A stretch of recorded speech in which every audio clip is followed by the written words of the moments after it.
Hello नमस्कार, म रजत श्रीवास्तव। आज विषय लिएर आएको छु घर खास हामीले कुन ठाउँमा बनाउनुपर्छ ताकि हाम्रो र हाम्रो आउने पिँढीसम्मको पनि राम्रो होस् के। त्यसको लागि हामीले खास घर बनाउने जुन एरिया हुन्छ, महला हुन्छ, त्यहाँ कम्तीमा एकजना डाक्टर साहेब घर हुनुपर्छ। दोस्रोमा इलेक्ट्रिकल्स मिस्त्री घर हुनुपर्छ कि रात बिरात हामीले इमर्जेन्सी पऱ्यो भने बिजुली मिस्त्री त्यही होस् कि।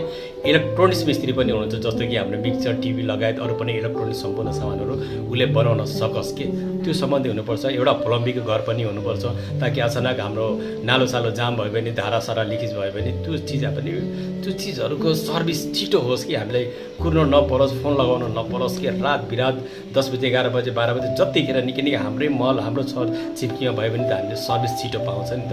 त्यो कुराहरू हुनुपर्छ। लगायत तपाईँको अटो बसको पनि सुविधा हुनुपर्छ र हट बजारको पनि सुविधा हुन्छ, जहाँ कि हामीले तरकारीहरू किन्दाखेरि हामीले पनि 2 पैसा सस्तो होस् र राम्रो र ताजा पाओस् कि, हामीले एकदम फ्रेस तरकारीहरू पाओस्। त्यसको लागि कमसेकम हप्तामा 2 चोटि 3 चोटि हट बजारको व्यवस्था र प्लस हामीले एउटा खाद्यान्नको, जस्तो कि अचानक ग्यास सकियो, चामल यो पनि लगभग तपाईँको एकदम सस्तो मूल्यमा पाओस्, होलसेलमा पाओस् भनौँ न। एक पिस पनि लिँदाखेरि होलसेलको लगभग रेटमा पाओस् र सबै कुराहरू पाओस् कि, प्याकेज भएको ठाउँ पूजाहरूको सामानहरू पाओस्, टेलर होस्, माछा मासुको पसल होस्, हरेक चिजको बन्द व्यवस्था होस् र प्लस हामीले बजारबाट पनि नजिक होस्। खास हामीले बजारमा पनि बस्न राम्रो हुँदैन, किनकि त्यो हल्ला चिल्ला शोर सराबा हुन्छ। हामीले दिनभरि बजारमा हल्ला चिल्ला बस्यो भने हामीले अलिकति शान्त र मिठो निन्द्राको आवश्यकता पर्छ। त्यो भएको कारणले हामीले कम्तीमा 2 किलोमिटरको एरियामा पनि हामीले घर लिँदाखेरि राम्रो हुन्छ। त्यो एरियामा फेरि तपाईँको कमसेकम राम्रो हरियाली होस् कि, राम्रो घास होस् अनि हरियाली जङ्गलहरू होस्, ताकि हामीले ताजा र स्वास्थ्य हावा लिन पाओस् कि, अक्सिजन लिन पाओस्। र त्यो ठाउँमा पनि एउटा ग्राउन्ड पनि हुनुपर्छ, जसमा कि हाम्रो बच्चाहरूले त्यहाँ फुटबल, क्रिकेट, उसले मन परेको जुन छ त्यो चिज त्यहाँ खेल्न पाओस् कि। सबै कुरा प्याकेज भएको राम्रो ठाउँ भनेको बारेघरे।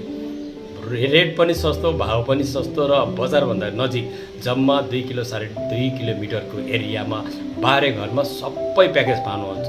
मैले जति पनि तपाईँको नाम लिएको छु नि, एउटा पनि मिस हुँदैन, बरु प्लस हुन्छ तर माइनस हुँदैन। यो प्याकेज भनेको ठाउँ र घर भनेको बारेघरे। सस्तो पनि सस्तो, राम्रो पनि राम्रो, नजिक पनि नजिक, सबै कुरा प्याकेज भएको, जात वर्ग सबै मिलेको। यहाँ तपाईँको चर्च पनि छ, यहाँ मन्दिर पनि छ, सबै कुरा भएको चिज भनेको बारेघरे। ल अब तपाईँले चाहियो भने मुस्लिमको मस्जिददेखि लिएर क्रिस्चियनको चर्चदेखि लिएर हिन्दूको मन्दिर, राम सीताको राम्रो मन्दिर भएको ठाउँ बारेघरे। ल तपाईँले अब कुनै ठाउँमा अब हेर्नु पर्दैन, तपाईँले सबै कुरा प्याकेज भएको ठाउँ चाहियो भने बारेघरे। यहाँबाट तपाईँ 24 कोटी पनि जान नजिक पर्छ, 100 चौक पनि जान नजिक पर्छ, पुल चौक पनि जान नजिक पर्छ र लङ्गु पनि जान मिल्छ। सबै ठाउँको जक्सन भएको भनेको बारेघरे। हस् त, नमस्ते।